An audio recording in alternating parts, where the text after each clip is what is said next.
सगळ्या गोष्टी फक्त आपला कमकुवत एरिया ह्याचा होता क्रॉप लोनचा आणि अनेक शेतकऱ्यांनी केवळ कुठेतरी कर्जमाफी होईल त्याच्यासाठी देखील अनेक शेतकरी पुढे आलेले नव्हते.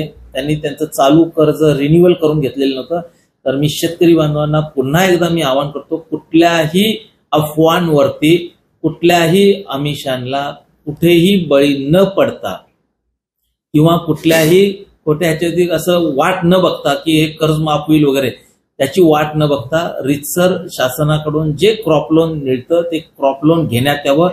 नाहक विनाकारण जास्त व्याजदर देऊन पतसंस्थांच्याकडून नागरी सहकारी बँकांच्याकडून सोसायटीजकडून जास्त व्याजदर देऊन तुम्ही ते कर्ज घेऊ नका.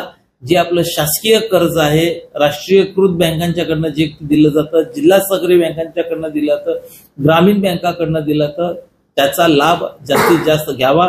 आपली चालू असलेली जी काही आपली जी काही थकीत असलेली जी काही कर्जाची जी आहे त्याचं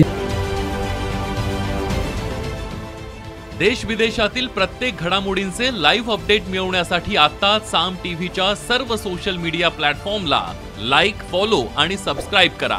तसंच सर्व नोटिफिकेशनसाठी बेल आयकॉन प्रेस करायला विसरू नका.